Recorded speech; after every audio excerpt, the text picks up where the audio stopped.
السلام علیکم ورحمۃ اللہ وبرکاتہ۔ الحمد للہ وکفا وسلام علی عبادہ الذین اصطفیٰ، اما بعد فاعوذ باللہ من الشیطان الرجیم، بسم اللہ الرحمن الرحیم۔ یا ایہا الذین آمنوا کتب علیکم الصیام کما کتب علی الذین من قبلکم لعلکم تتقون۔ عن عائشہ رضی اللہ تعالی عنہا قالت کان رسول اللہ صلی اللہ علیہ وسلم اذا دخل شہر رمضان شد مئزرہ ثم لم یأتی فراسہ حتی ینسلخ، سبحان ربک رب العزت عما یصفون وسلام علی المرسلین والحمد للہ رب العالمین۔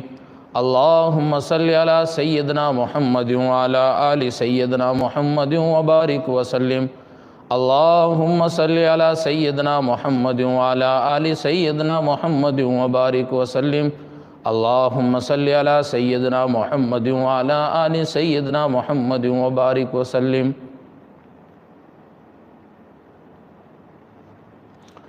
دل مغموم کو مسرور کر دے، دل بے نور کو پر نور کر دے، فروزہ دل میں شمع طور کر دے اور یہ گوشہ نور سے معمور کر دے۔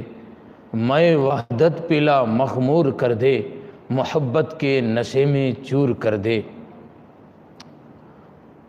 محترم بزرگوں اور دوستوں اور بھائیوں،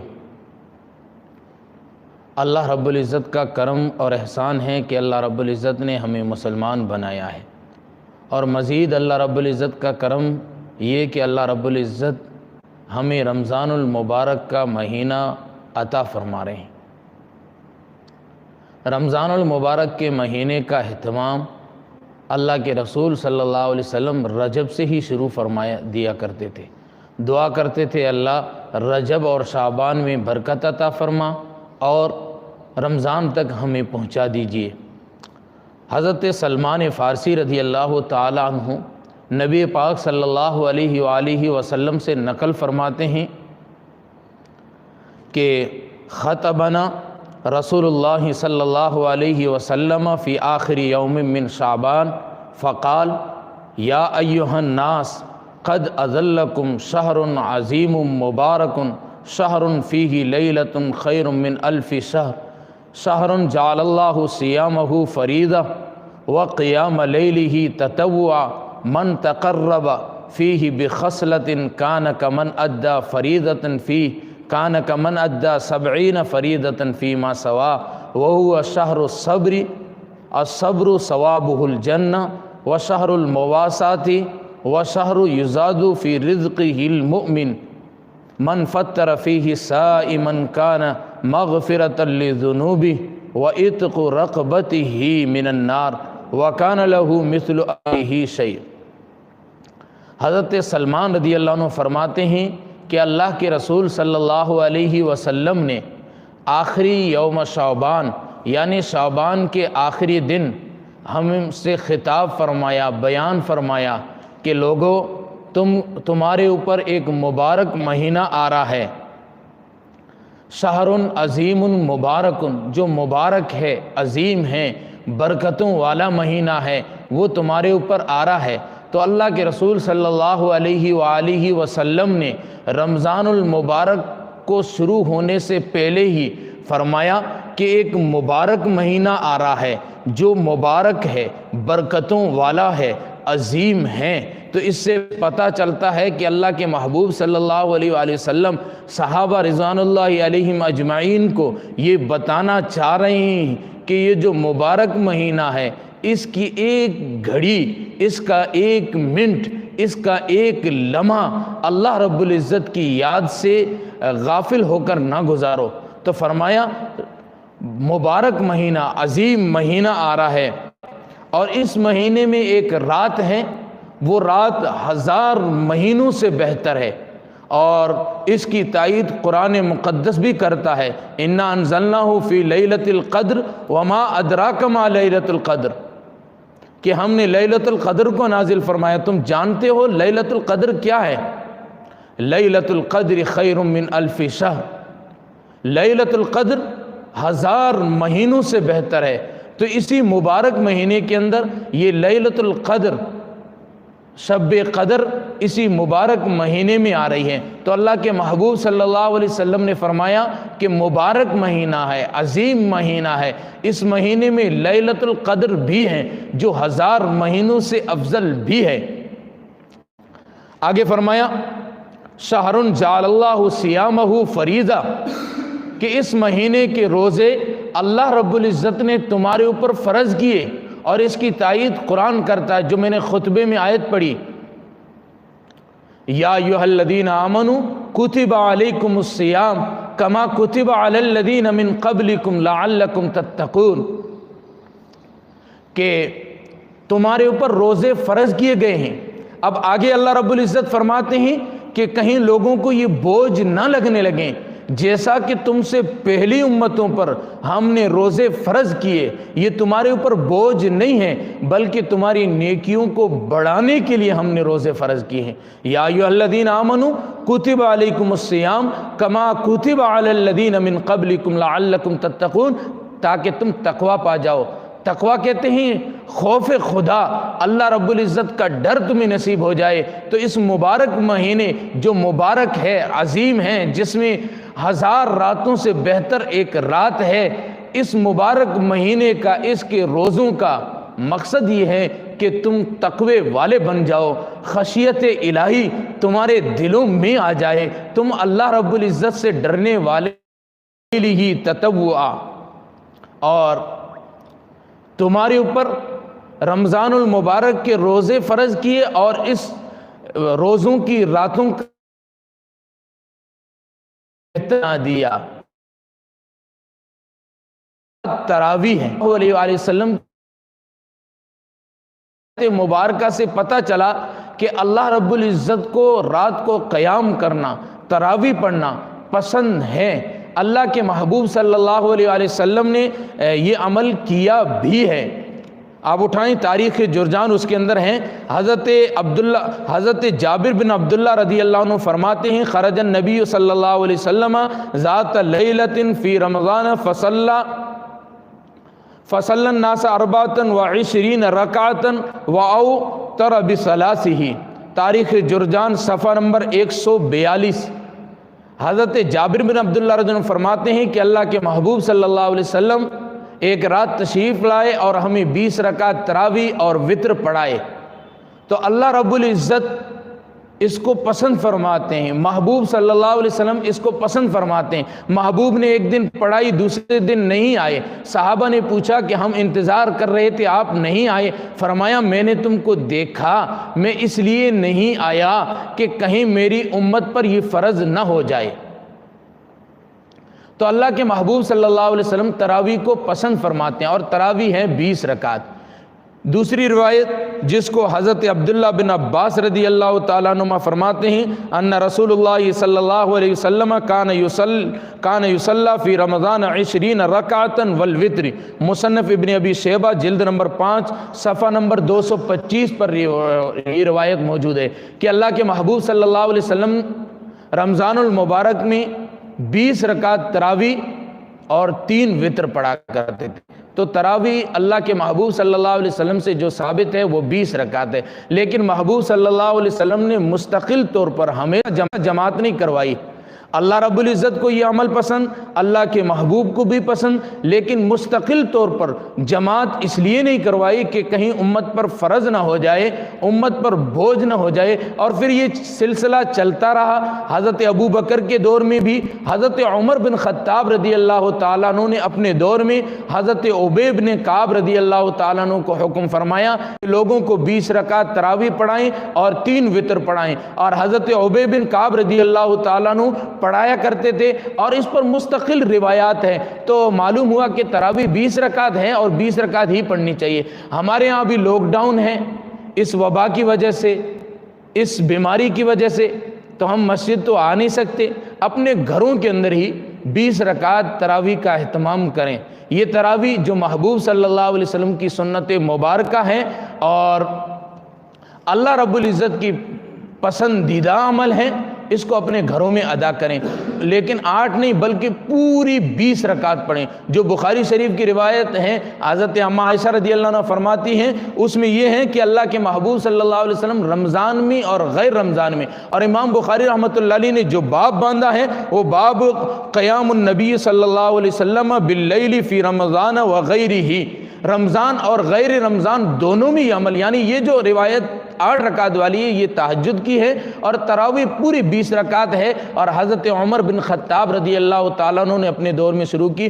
تو میں نے عرض کیا کہ اللہ کے محبوب صلی اللہ علیہ وسلم نے رمضان سے پہلے جو خطبہ ارشاد فرمایا اس میں فرمایا کہ مبارک مہینہ آ رہا ہے جو عظیم ہے، مبارک ہے، برکتوں والا ہے، اور اس مبارک مہینے میں ایک رات ہے جو 1000 مہینے سے افضل ہے، اور پھر فرمایا کہ اس کے روزوں کو اللہ رب العزت نے تمہارے اوپر فرض کر دیا، اور اس کی رات میں قیام کرنا یعنی تراویح کی نماز پڑھنا اللہ رب العزت نے تمہارے لیے پسندیدہ اور ثواب کا عمل بتایا۔ تو محبوب صلی اللہ علیہ وسلم پسند فرماتے ہیں، اللہ رب العزت بھی پسند فرماتے ہیں۔ اب کتنی رکعت ہے؟ جیسا کہ میں نے عرض کیا 20 رکعت ہیں، 20 رکعت تراویح اپنے گھروں پہ اہتمام کریں، اپنے گھر والوں کے ساتھ۔ مثال کے طور پر گھر میں آپ 2-3 مرد حضرات ہیں تو پہلے ایک جو پڑھانے والے ہیں وہ کھڑے ہو جائیں، اور اس کے بعد مرد حضرات کھڑے ہو جائیں، اور پھر اس کے بعد اپنے گھر کی مستورات کو پیچھے کھڑا کر لیں۔ یہ اچھا موقع ہے کہ ہم اپنے گھروں میں تراویح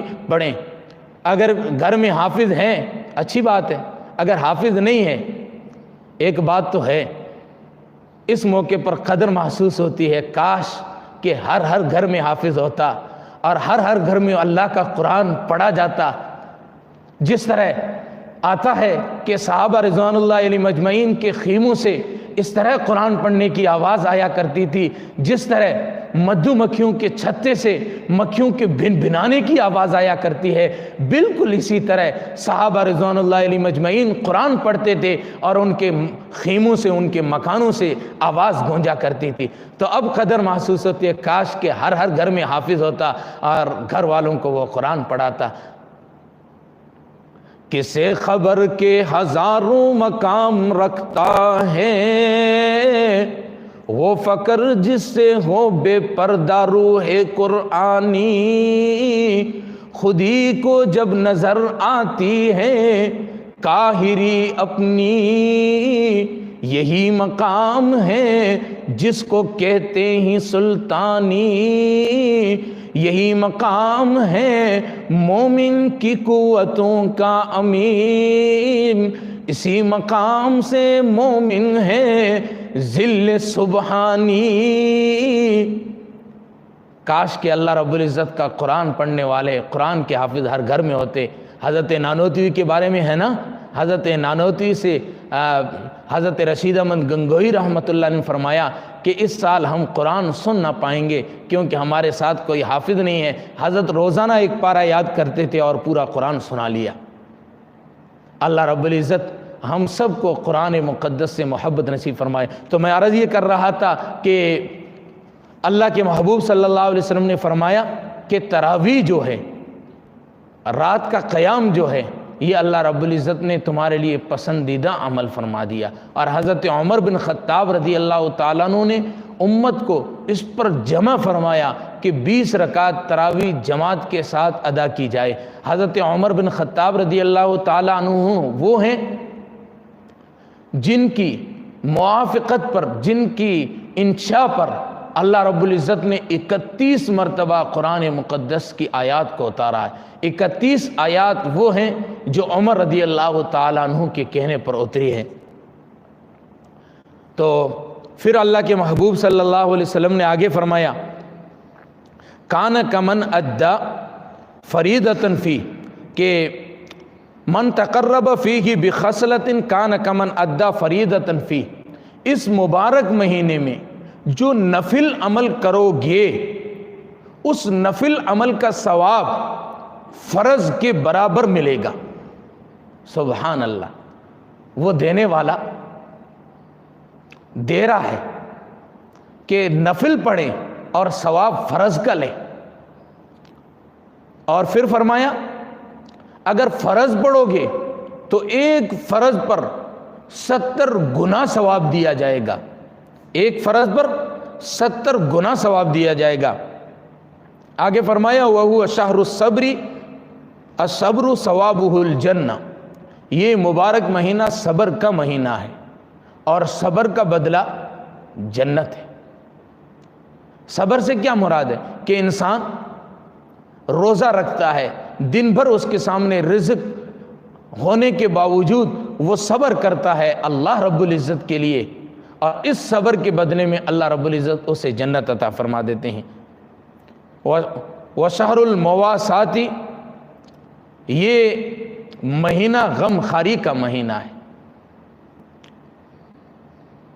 اپنے پڑوس میں دیکھا جائے کوئی بھوکا تو نہیں سو رہا ہے، اور اس موقع پر ابھی خصوصاً دیکھا جائے اس وبا کے دور میں، اس لاک ڈاؤن کے دور میں، کوئی ایسا تو نہیں ہے جو ہمارے پڑوس میں بھوکا سو رہا ہو، کوئی ایسا تو نہیں ہے جس کے گھر میں چولہا نہ جل رہا ہو۔ اپنے پڑوسیوں کا خیال رکھا جائے۔ دوستو، اپنے پڑوسیوں کا خصوصی طور پر خیال رکھا جائے۔ اللہ کے محبوب صلی اللہ علیہ وآلہ وسلم فرماتے ہیں پڑوسی کے بارے میں جبرائیل نے مجھے اتنی تاکید کرنے لگا کہ پڑوسی کو وراثت میں بھی حصہ دیا جائے گا شاید کہ، تو اتنی تاکید پڑوسی کے ساتھ آئی ہے۔ اور اپنے پڑوسی کے ساتھ حسن سلوک کریں، اچھا برتاؤ کریں، یہ عام دنوں میں، لیکن رمضان میں خصوصاً ہم اگر اپنے لیے افطار کے لیے کچھ چیزیں لا رہے ہیں تو پھر پڑوس میں بھی دیکھیں کوئی غریب ایسا ہے جس کے گھر میں افطار کے لیے کچھ نہیں ہے، وہ غریب بیوائیں جن کے شوہر پچھلے سال زندہ تھے، یا وہ بیوائیں، یا وہ یتیم بچے، یا وہ غریب بچے جن کے باپ روزانہ مزدوری کیا کرتے تھے، اب سب طرف سے لاک ڈاؤن ہے، مزدوری نہیں مل رہی ہے، اب وہ شام کا وقت ہوتا ہے، شہری کا افطار کا وقت ہوتا ہے، وہ گھر کے دروازے پہ کھڑے ہوتے ہیں، کہتے ہیں امی پچھلے سال ابو ہمارے لیے افطار کے لیے سامان لایا کرتے تھے، آج کب آئے گا ہمارے لیے افطار کے لیے سامان؟ وہ ماں، وہ دکھیاری جس کا دل پہلے سے ہی دکھا ہوا ہوتا ہے، وہ اپنے دل میں روتی ہے اور سوچتی ہے کاش کہ آج ہمارے پاس کچھ ہوتا، ہم اپنے بچوں کو خوش کرتے۔ تو دوستو، ہم جب بھی اپنے لیے سامان لائیں تو اپنے پڑوسیوں کے لیے بھی سامان لائیں۔ حضرت مفتی عبدالواحد قریشی دامت فیوزہم نے ایک واقعہ بیان کیا کہ ایک آدمی نے خواب دیکھا، اس کو خواب کے اندر بتایا گیا کہ فلاں آدمی کو عمرہ کراؤ، اس نے سرسری لیا، دوسرے دن پھر خواب آیا، تیسرے دن پھر خواب آیا، اور اس کے ہاتھ کے اوپر نمبر لکھے کہ فلاں آدمی کو فون کرو اور اس کو عمرہ کراؤ۔ اس نے ایسا ہی کیا، اور جب عمرہ کر کے وہ آدمی واپس آنے لگا، پھر پیچھے مڑ کے دیکھا کعبۃ اللہ کو، اس سے کہا دوست جی چاہتا ہے 2 رکعت پھر پڑھ لو، اس کے بعد چلتے ہیں۔ 2 رکعت کی نیت باندھی، پہلی رکعت پڑھی، اور دوسری رکعت میں جب سجدے میں گئے اور وہیں اللہ کو پیارے ہو گئے۔ خیر اس آدمی نے اس کو دفن کیا، کفن کا انتظام سب کچھ کرنے کے بعد وہ اس کے گھر پہ آیا، اس کی بیوی سے پوچھنے لگا کہ کون سا عمل تھا جس کی وجہ سے اللہ رب العزت نے ایسی پیاری موت عطا فرمائی؟ بیوی نے کہا ایسا تو کوئی عمل نہیں تھا، دنیا کی ساری برائیاں اس کے اندر تھی۔ پھر سوچنے کے بعد کہا ہاں ایک عمل تھا، مجھے یاد آ رہا ہے کہ جب بھی میرے میاں اپنے لیے سامان لاتے، باہر سے فروٹ لاتے، باہر سے کھانا لاتے، تو ساتھ میں پڑوس کے اندر ایک بیوہ ہے، اس کے دروازے پر رکھتے اور اس کی کنڈی بجا دیتے، وہ باہر آتی اور لے کر جاتی، اور وہ جب دعا دیتی تھی میں ہمیشہ اس کی دعا سنا کرتی تھی، وہ کہتی کہ اللہ رب العزت تیرا خاتمہ بالخیر کرے، تجھے اچھی موت عطا فرمائے، ہو سکتا ہے اسی کی دعا لگ گئی۔ تو دوستو، غریبوں کا خیال رکھا جائے، غریبوں کے ساتھ حسن سلوک کیا جائے۔ پھر آگے اللہ کے محبوب صلی اللہ علیہ وسلم نے فرمایا کہ اس مہینے میں مومن کے رزق کو بڑھا دیا جاتا ہے، اور پھر آگے فرمایا اس میں ہم خود تجربہ بھی کر سکتے ہیں کہ عام دنوں میں ہمیں وہ چیزیں میسر نہیں ہوا کرتی جو رمضان المبارک کی برکات سے اللہ رب العزت ہمارے دسترخوان پہ سجا دیتے ہیں۔ تو اس مبارک مہینے کی برکت سے اللہ رب العزت مومن کو رزق کو بڑھا دیتا ہے۔ اور پھر آگے فرمایا جو شخص روزہ دار کو روزہ افطار کرائے گا اللہ رب العزت اس کے گناہوں کو معاف فرمائیں گے، اس کو جہنم سے بچائیں گے اور اس کو روزہ دار کے برابر ثواب عطا فرمائیں گے، اور روزہ دار کے ثواب میں کوئی کمی نہیں کی جائے گی۔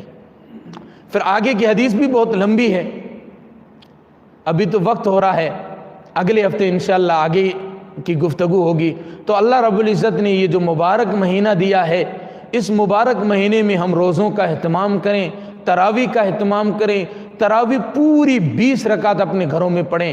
اور صحابہ رضوان اللہ علیہ مجمعین کے بارے میں آتا ہے حدیث مبارکہ کے اندر، وہ ٹھہر ٹھہر کر لمبی لمبی رکعتیں پڑھتے تھے، تو ہم بھی اسی طرح ٹھہر ٹھہر کر اللہ کے قرآن کو مزے کے ساتھ پڑھیں، کہ اللہ کا قرآن جس کے بارے میں اللہ رب العزت فرماتے ہیں قرآن کو احسن طریقے سے پڑھا جائے، اچھے طریقے سے ترتیل سے اس کو پڑھا جائے، تو ہم قرآن کو اچھے انداز سے ترتیل سے پڑھیں۔ اور پھر اس کے بعد جو بتایا کہ ہم تراویح پڑھیں اور اس کے علاوہ غریبوں کا خیال رکھیں، اس مہینے میں جو روزے کی وجہ سے جو دقت ہو اس پر صبر بھی کریں۔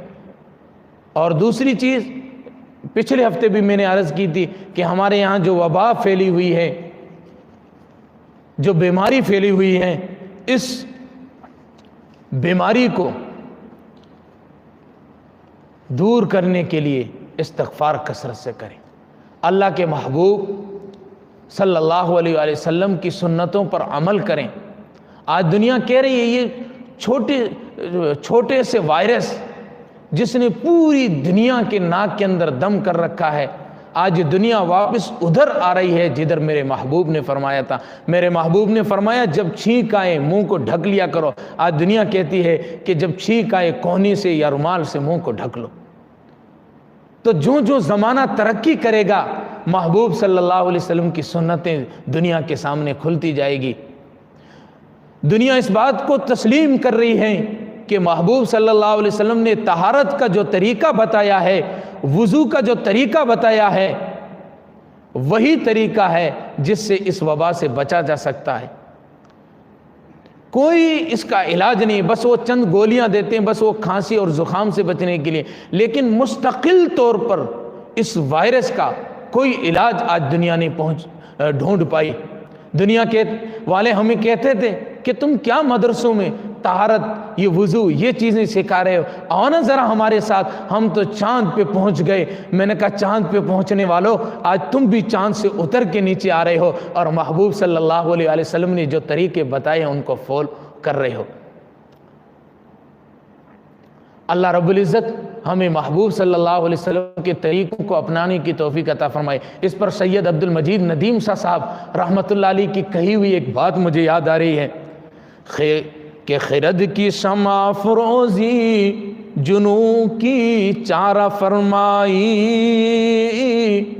خرد کی شمع افروزی جنوں کی چارہ فرمائی، زمانے کو اسی امی کے صدقے سمجھ آئی، واہ کیا کہنے تیرے اے آخری پیغمبر، واہ کیا کہنے تیری سنتوں کے، واہ کیا کہنے تیرے پاکیزہ طریقے دیے ہوئے ہیں، ان طریقوں کے کیا کہنے، واہ کیا کہنے تیرے اے آخری پیغمبر، حشر تک روشن رہے گی تیرے جلووں کی سحر، تو نے ثابت کر دیا اے ہادی نوئے بصر، تو نے ثابت کر دیا اے ہادی نوئے بصر، مرد مہریں لگاتے ہی جبینے وقت پر، کروٹیں دنیا تیرا کسر ڈھا سکتی نہیں، آندھیاں تیرے چراغوں کو بجھا سکتی نہیں۔ اس وبا سے بچنے کے لیے ایک ہی طریقہ ہے کہ محبوب صلی اللہ علیہ وآلہ وسلم کی سنتوں کے دامن میں آ جائیں۔ اللہ رب العزت دکھانا چاہتے ہیں، دنیا والے اس وائرس سے پریشان ہو گئے جو بالکل حقیر سی چھوٹی سی اللہ کی مخلوق ہے۔ کہتے ہیں کہ پین کو نیچے رکھا جائے، نیچے رکھنے پر کاپی پر رکھنے پر جو ایک چھوٹا سا گولا بنتا ہے، اس گولے پر ہزاروں یہ وائرس سما جاتے ہیں۔ تو بتائیں کہ کتنے چھوٹے سے یہ وائرس جس نے پوری دنیا کے ناک میں دم کر دیا ہے۔ وہ لوگ جو لوگوں پر ظلم کیا کرتے تھے، جو تیل کے لیے ہزاروں لوگوں کے قتل کر دیے، جنہوں نے ہزاروں لوگوں کو خون میں نہلا دیا۔ پہلے زمانے قریب کو ہم دیکھیں تو لیبیا، افغانستان اور عراق یہ علاقے سر فہرست تھے جہاں سے ہزاروں لاشیں اٹھا کرتی تھی۔ لیکن وَتِلْكَ الْأَيَّامُ نُدَاوِلُهَا بَيْنَ النَّاسِ، اللہ رب العزت نے وقت کو بدلا۔ آج وہی علاقے جو تیل کے لیے، اپنے پاور کو پانے کے لیے ہزاروں لوگوں کا، مظلوموں کا خون بہایا، آج وہی علاقے سر فہرست ہیں جہاں سے ہزاروں لاشیں روز اٹھائی جاتی ہے۔ امریکہ لے لیں، اٹلی لے لیں، چائنا لے لیں، جنہوں نے لوگوں پر ظلم کیا، اللہ رب العزت نے بتا دیا۔ تو مظلوم پر جب بھی ظلم کیا جاتا ہے، اللہ رب العزت کی شان جلال میں آ جاتی ہے۔ اللہ کفر کو، شرک کو، سب کو برداشت کر جاتے ہیں، لیکن ظلم کو نہیں۔ مظلوم کی آہ سیدھے عرش پہ جاتی ہے، تو اس سے ہم بچیں۔ کسی نے کہا بھی ہے کہ شکستہ دل سے جو آہ نکلے، فرش کیا عرش بھی کانپ اٹھے گا، درے کفن جو وانہ ہوگا ایک دن ٹوٹ کر رہے گا، کسی کے روکے سے پیغام حق کب رکا جو اب رکے گا، چراغ ایمان آندھیوں میں جلا ہے جلا کیا کرے گا۔ تو مظلوموں کے ساتھ، غریبوں کے ساتھ اچھا برتاؤ کریں۔ جیسا کہ میں نے آج دو باتیں عرض کی، ایک یہ کہ نبی پاک صلی اللہ علیہ وسلم کی سنتوں کو فالو کیا جائے، استغفار کیا جائے۔ دوسری یہ کہ محبوب صلی اللہ علیہ وسلم نے رمضان المبارک، یہ جو مبارک مہینہ آ رہا ہے، اس مبارک مہینے کے آنے سے پہلے محبوب صلی اللہ علیہ وسلم نے صحابہ کو، امت کو جو تعلیم دی ہے اس پر عمل کیا جائے۔ اللہ رب العزت اس مبارک مہینے کو ہمارے لیے اپنے قرب کا ذریعہ بنائے۔ اللہ رب العزت ہمارے دلوں کو منور فرمائے۔ اللہ رب العزت ہمیں اپنے نفس کی اصلاح کرنے کی توفیق نصیب فرمائے، اور ہمارے اڑوس پڑوس میں جتنے بھی غریب ہیں، بیوائیں ہیں، ان سب کا خیال رکھنے کی اللہ رب العزت توفیق نصیب فرمائے۔ السلام علیکم ورحمۃ اللہ وبرکاتہ۔ اور مکمل طور پر اس لاک ڈاؤن کا پالن کیا جائے، جس طرح حکومت کے لیے ہے اسی طرح اپنے گھروں کے اندر نماز کا اہتمام کیا جائے اور گھروں کے اندر ہی رہ جائے۔ اور حکومت نے جو قانون بنا ہے، حکومت نے جو کہا ہے، اس کا مکمل طور پر پالن کیا جائے۔ اللہ رب العزت ہم سب کو توفیق نصیب فرمائے اور اس وبا سے ہماری اور امت کی حفاظت فرمائے۔